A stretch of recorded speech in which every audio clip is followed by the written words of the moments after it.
Hi guys, welcome to Counterpoints. My name is Connor. I am a science fiction, political, and philosophy nerd, a Marine Corps and law enforcement veteran. We are going to be reviewing and breaking down the last episode of the Exodite series, Ashes. Let's go. The great wheel turns.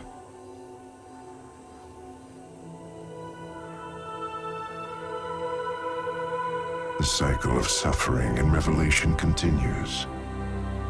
The past shows us what the future shall be. Bitter ashes and broken dreams. We try to mask our nature. We try to control it, hide from it. But in the end, our fates are inexorable.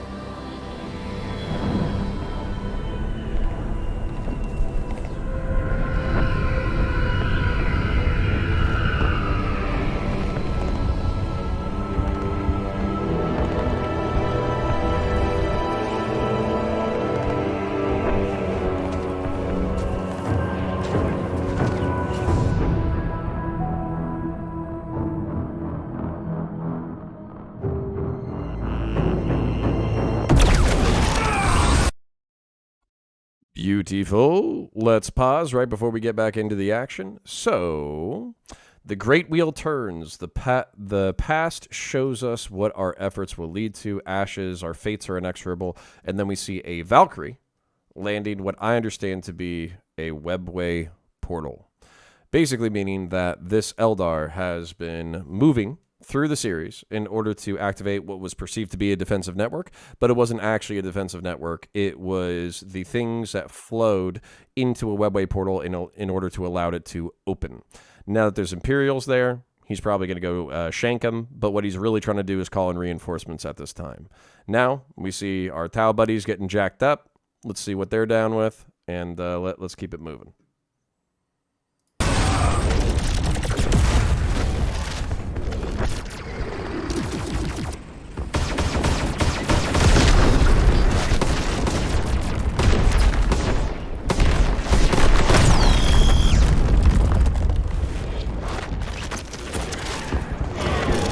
Can you move?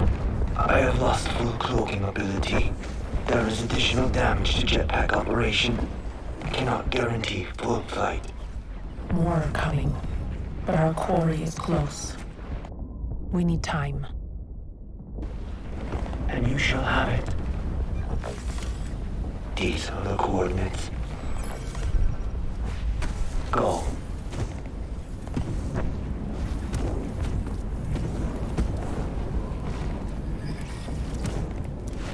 For the greater good. For the greater good.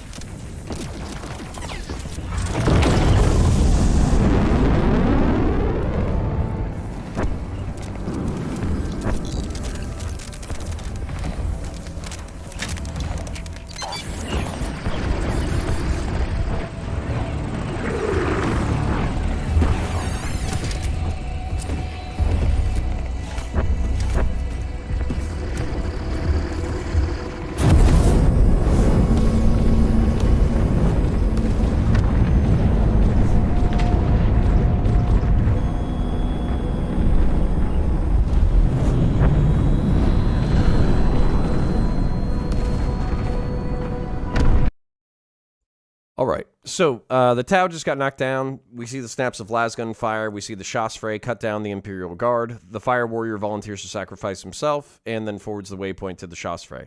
Realistically, she should already have that because internal communication should already have everything marked out. You never want to put all your eggs in one basket from a tactical standpoint. You know, everybody should have the information.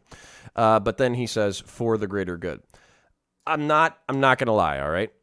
I think the animations are beautiful. I think the action is great. I love the details and the way everything is animated. I wanted more. Why is there not more? We could have started. We started with these characters, these fire warriors, We're going after the Eldar. You've already put in so much work into the characters and the setting and the units and the rendering and all that kind of stuff. Give us more. Why is there not conflict between the Chasfrey and her subordinate? Why is the subordinate not upset that his entire fire team got wasted? Why are they not fighting over the fact that they're in the greater good? Are they so sucked into their worldview that they can't even possibly think about rebelling?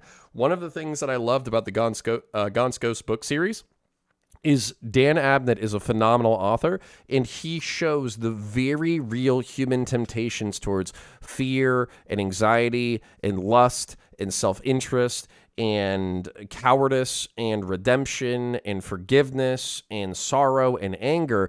And that's what made those book series worth reading. And I have no idea why Games Workshop is building such a beautiful world in order to rush the thematic elements of their own stories. The greater good with the ethereal telling the Chasfrey that she will be a fire that burns into new pathways. Okay, awesome. Love it. Show us those new pathways. Show us how the fire has burned, different pathways for different people and how they all come into conflict. That is the moral arc of the story. Now, there is a little bit of moral conflict later on in the story that we'll get into in just a second, but maybe this is me just projecting my own baloney onto it. I wanted to see a conflict within the narrative of the greater good. We're technically going to get it in a little bit, but good Lord, did I feel like that was a wasted opportunity with a lot of elements, a lot of beautiful investment by Games Workshop that feels shallow at this point anyways. So let's continue checking it out.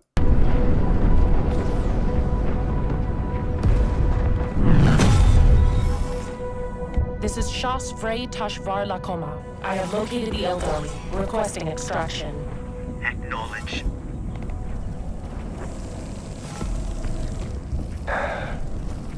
Welcome, Chasfrey. You speak our language. It is as simple as your belief system. Truth is simple. A truth that can only live in fire. Fire does not only destroy, it is what opens the path to new life. I am here to end this conflict. End it. You and your kind, and what you did here, are merely the latest expressions of an eternal cycle of sorrow, suffering, and death. This never ends. All that has happened here is because of you. You murdered our ambassadors and assassinated the human commander. Why? What did you want from this? This universe cares nothing for what we want. My ancestors wanted peace and fled the dissolution of our race and the creation of horrors you cannot imagine. And yet, in time, those horrors found us regardless. Our war serves a greater good, not vengeance, or spite, or cruelty. Your race held it in their power to craft a better universe, and yet, you squandered that chance. You failed. You really do not see it. Like you, we were arrogant, full of self-belief and conviction. Just like the humans. They had their chance, but paid no heed to what had gone before. And now you, this fledgling race, embarks upon the same path. And so, the cycle continues. It is not naive to hope, to believe in something greater. Greater? For all their failings, at least the humans have come to accept the inescapable truth. What truth?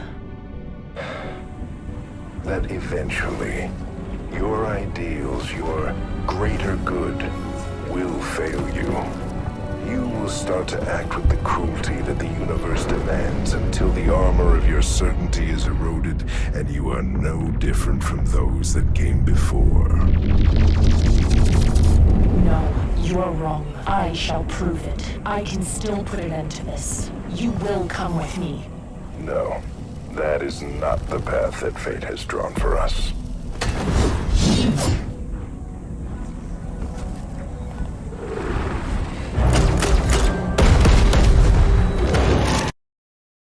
All right. So we have to get into the philosophical stuff before we get into the action. Don't worry, we'll rewind it a little bit, okay? So, there's the illuminated webway portal. The Shasfrey lands, requests an extraction. The Eldari speaks Tau. It's a language as simple as your philosophy. And Eldari are obviously smug and continue to be smug. And what I would invite you to do, there were some people who were in the comments of the previous breakdowns who were basically taking the Eldar side. Oh, yeah, he's totally right, this, that, the other. No. This universe is not about an individual being correct in their perspective. It is about the interesting conflicts between multiple perspectives. From the Eldar's perspective, the Tau and the humans are just recreating the imperial projects that the Eldar created and then helped destroy the world. And the Eldar, or his Exodite faction of the Eldar, we're trying to break away from that cycle of violence by simply colonizing a planet and living in some level of peace. That's why he resents this upstart race who is at present helping to burn his planet.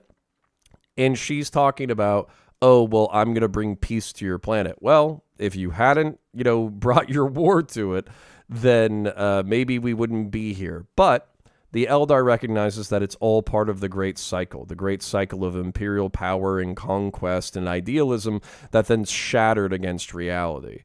So the Eldars, why did you assassinate our leaders? Why did you go after the Guela? Why did you do this? Why did you do that? It's because he accepts the cruelty of the world, and he will do what's necessary in order to preserve his race against the horrors of that race. And, you do not see, she talks about the greater good, and he says, you don't see, you're so full of self-belief. So the humans had their chance, but they also paid no heed to our efforts. And at least the humans have accepted the truth that eventually your ideals will fail you, and that this universe will demand of you the cruelty that makes you as bad as the powers that came before you. And as we are hearing this, we literally see a fire warrior choking a human to death with his bare hands. And so that is all to sober the Tau into realizing that they can hide behind all this idealism and space communism and, high technology and the greater good and this, that, the other.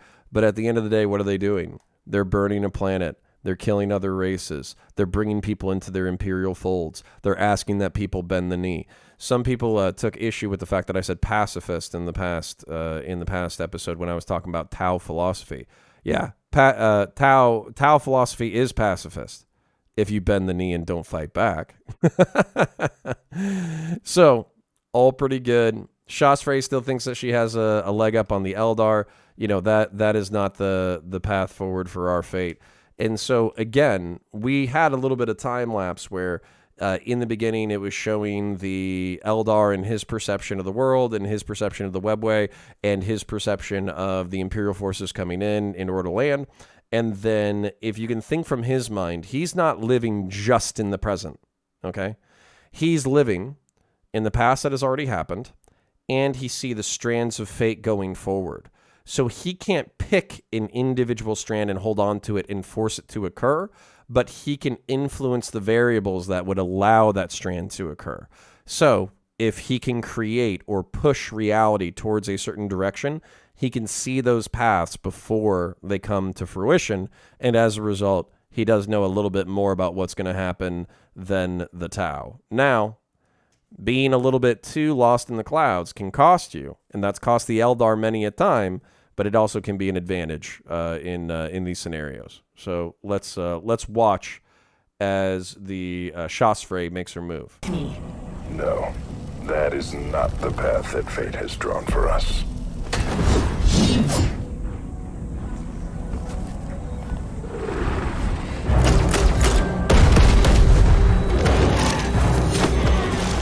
Now, Shasfrey, take him!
have the Eldari.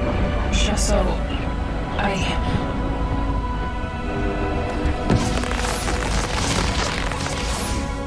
Evade! Evade! No! You thrash in anguish at a single death, and yet my world burns for your greater good.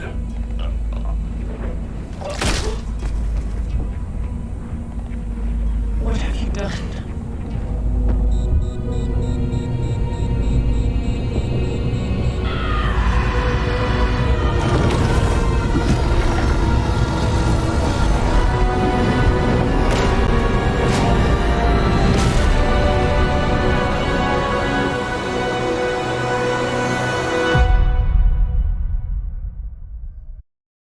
All right, I'm back at it a little bit.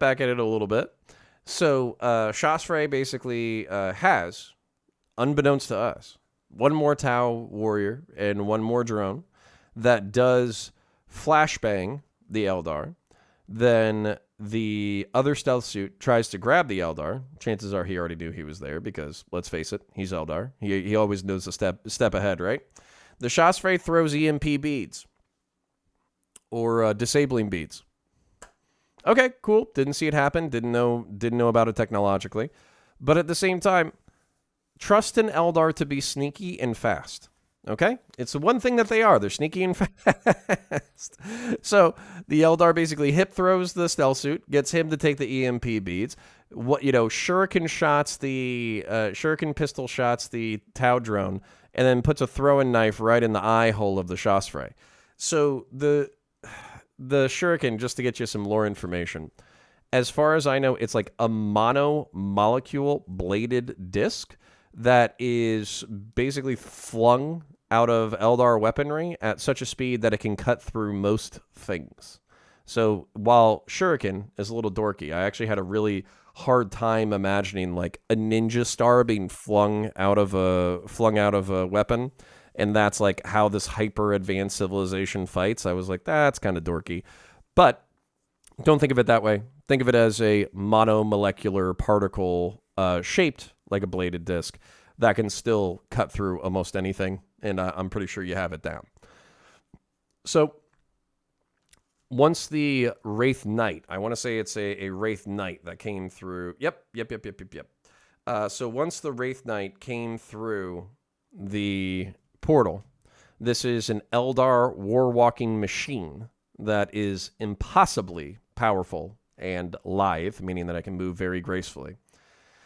Once it walks through the webway portal and downs the transport, the Shasfrey basically realizes, oh crap, I got my entire team killed, and I didn't even achieve my objective. Oh crap, I just got this transport pilot killed, and it hasn't, I wasn't able to accomplish my goal for the greater good. Not only that, but also this Eldar, I couldn't quite tell if he had killed the other stealth suit person. I'd probably have to go back and watch it frame by frame. But literally on the verge of victory, this Eldar has snatched it away from me. And so what was all for the greater good is now resulting in bitter defeat.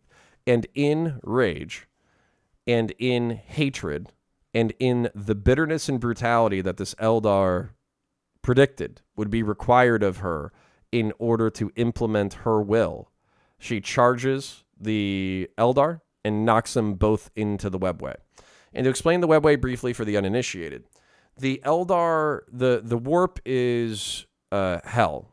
It wasn't always hell, but it's the animated emotions of all sentient creatures coming together in clouds and storms in a different plane of reality.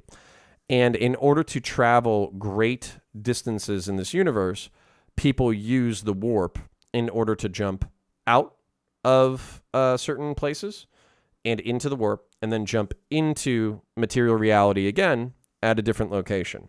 It's not purely linear time-wise. You can still be destroyed by storms while you're in the warp, and there's all sorts of hellish creatures and denizens and creatures of the warp that can kill you while you're in there. And at this point, because of the Chaos Gods who live in the warp, it's pretty much hell. So the webway was the safe way to travel created by the Eldar, in which they created tunnels through the warp that created a stable system of travel that was not subject to the storms of the warp. And as a result, they have safe passages between worlds and craft worlds, and even the Drukhari, if I remember correctly. They themselves live in an access in the webway in a super city known as Kamara. And you're like, Connor, why are you mentioning Drukhari? These are all Eldari. Let's take a look.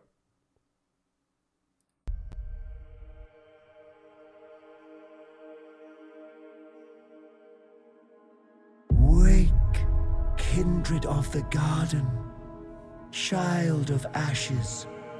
The Dark Reaper has not yet cut spirit from body. Who are you? I am the dancer of the Veil of Tears. I am the mirror of minds and the laughter of dreams. You are the orphan of sorrow. I know. Oh yes, I know. All is clear in fate's mirror. The Asuriani shall reclaim the world spirit of your home. Your ancestors are saved. The humans shall pour more blood onto the ashes. And the newborn Tau shall stagger bloody from the stage. Then my work is done. You hope for the smile of the scythe to end your tale. There are roles that you may yet play. Come, tell your story.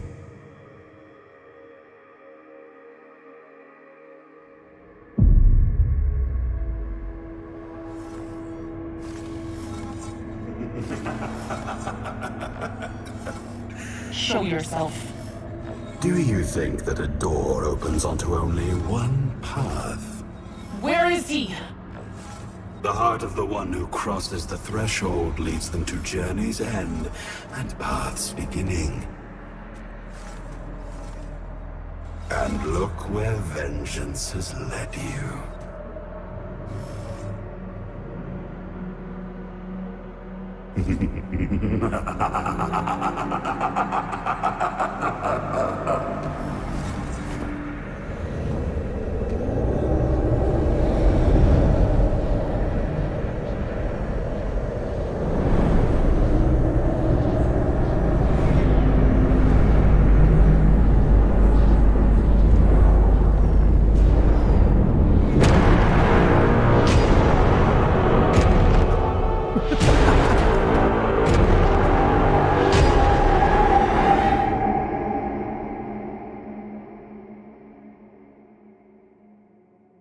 See if there's any hidden bits.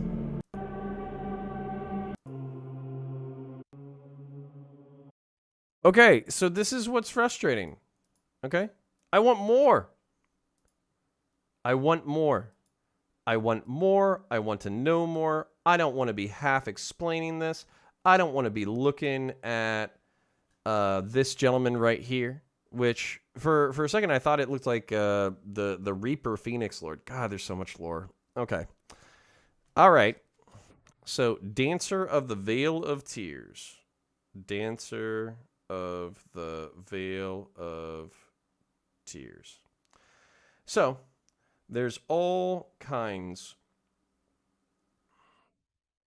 of Eldari. And the Azurani are the Craft World Eldar versus the Exodites, who are the planetary Eldar. So the Azurani and so there was kind of the person who identified as the Dancer of the Veil of Tears. That person, that spirit, whatever that is, appears to me, okay? I'm not an Eldar. I'm Imperial. I don't read Eldar lore. I don't read Eldar codexes. I have no idea all your crazy crap and your gods and all this kind of stuff. I just want to purge you from existence, okay? I don't want to study you to the point that I understand your cryptic symbolisms and all this baloney. But as an Imperial, I will muddle my way through this. So the webway, as this nefarious disembodied voice has suggested, is that a door can lead to many places. And so what happens is the Eldar who was knocked through, if I understand it, basically he was hoping to die. He thought that he was going to die. He thought by opening the portal and getting knocked in there and allowing the Tau to tackle him that he was going to die. But what happened instead was he was confronted, because he's not dead yet, confronted by an Eldar spirit who appears to be dressed up in the way of the Harlequins. The Harlequins are Eldar who have been siphoned off by the laughing god Segarac, who is the god of memes and jokes and shitposting. But the Harlequins seem to understand more about the universe than everybody else, and Segarac was the only, I believe the only Eldar god who was able to survive the birth of Slaanesh, who is technically an Eldar goddess of excess. So the lore is the Eldar were the superior race amongst the stars after the war in heaven. They get bored. They murder bang each other to the point that they are on the verge of creating a galactic catastrophe. The Azurani, or the Craft World Eldar, see the writing on the wall. They jump on what are basically cruise ships, planetary cruise ships, and leave so they can avoid the social collapse of the Eldar.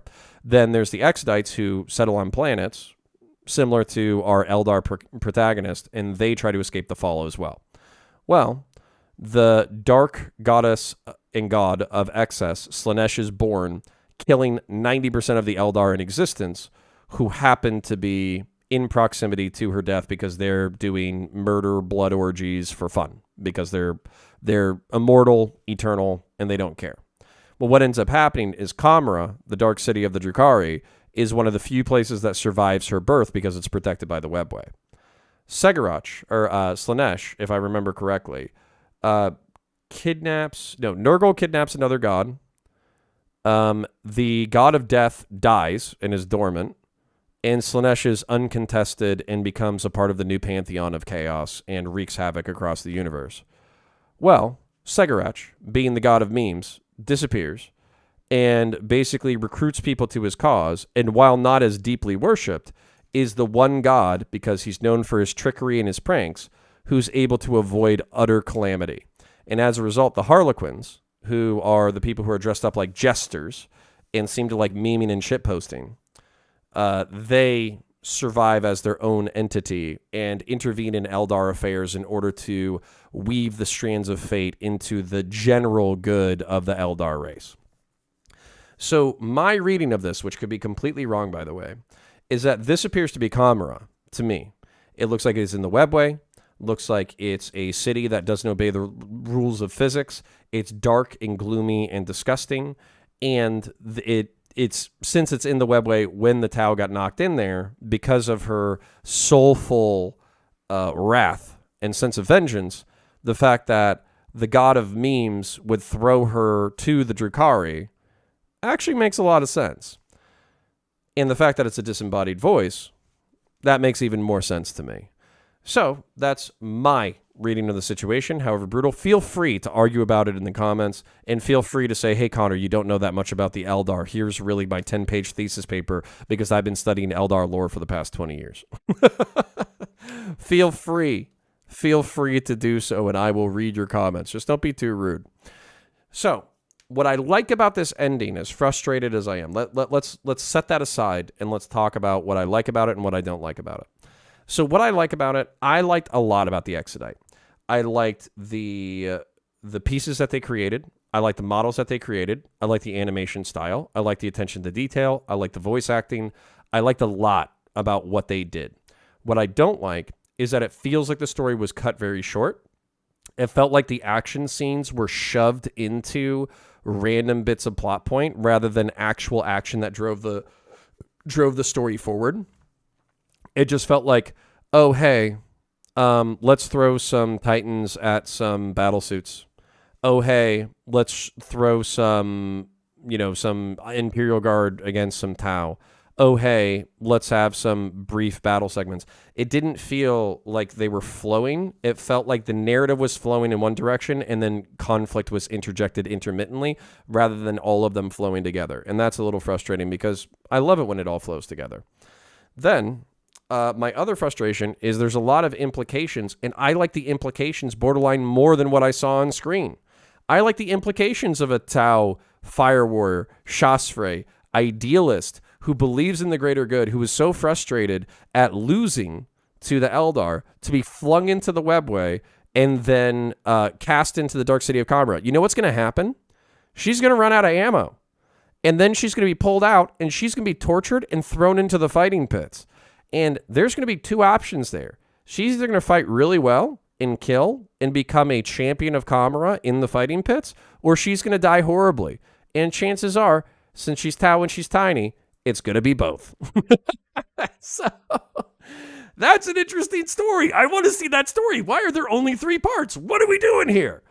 Why am I paying so much money? And it's not like, okay, there's so much that Games Workshop does that I do love, okay? I got a whole bunch of Imperial Guard models, of course, like third-party printed, third-party manufacturers, because the scaling on the Imperial Guard stuff sucks.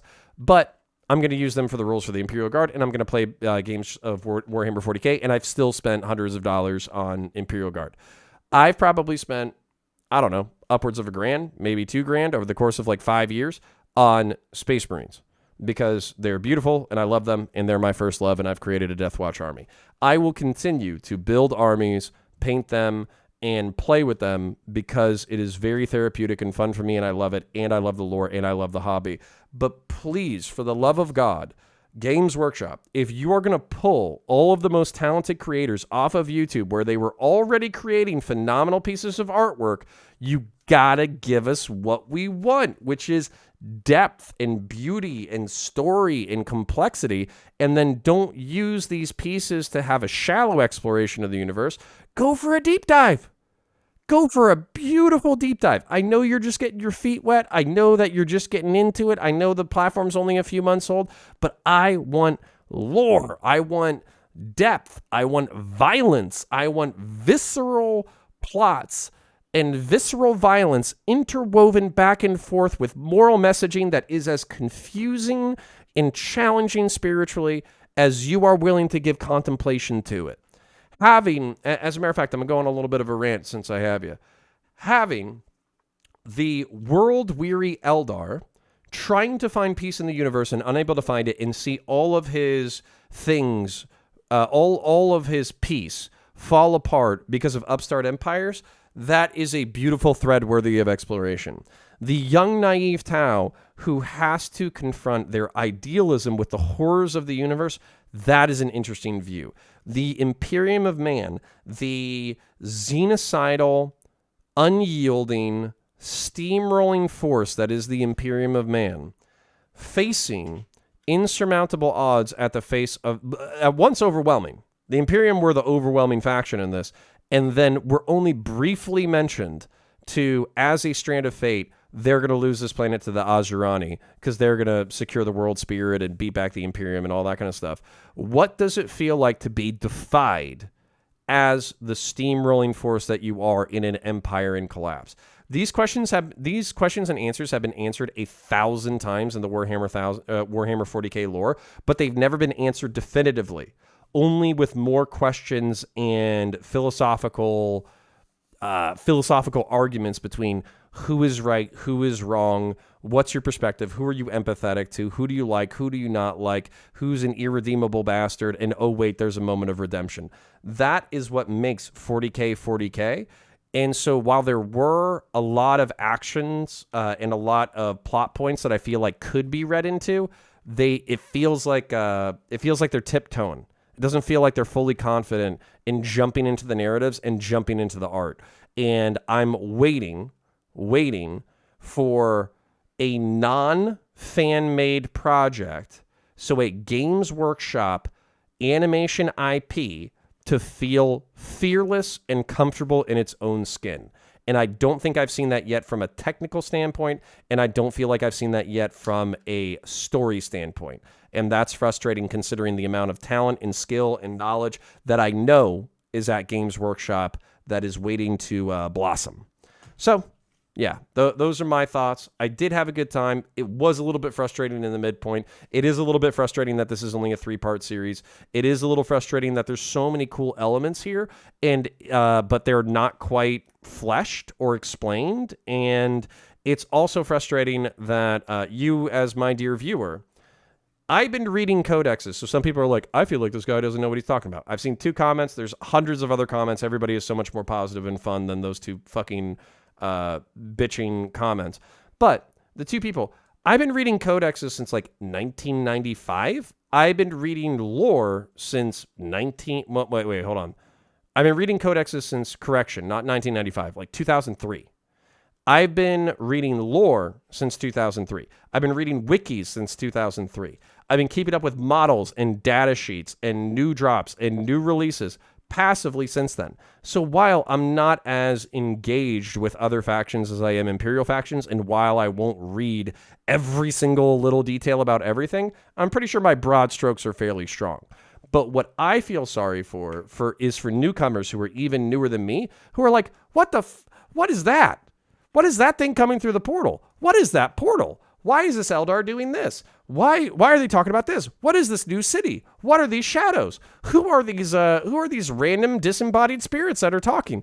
Because if I'm confused and I'm going to have to Google and wiki other things in order to expand my knowledge, which I understand is partially the point of this art, then I can guarantee you a newcomer, while enjoying the effects visually, is going to have a lot of questions, and they might not feel satisfied, and they might feel more confused than they feel satisfied. So that's kind of my take on it. But I appreciate you. If you made it to the end, my name is Connor. I'm a science fiction political philosophy nerd and a law enforcement and Marine Corps veteran. I am a dork, and I want to do this full-time, breaking down commentary, doing live streams, and doing political debates and all that kind of stuff. So if you would like to support me in that project, please leave a like, leave a comment for the comment gods. Then consider going to patreon.com/counterpoints, common spelling, Patreon, patreon.com/counterpoints. Go to counterpoints.gg if you want to check out some of the political stuff, and then also check out the playlist and check out everything else that's on the channel. I appreciate you, and I'll catch you in the next one.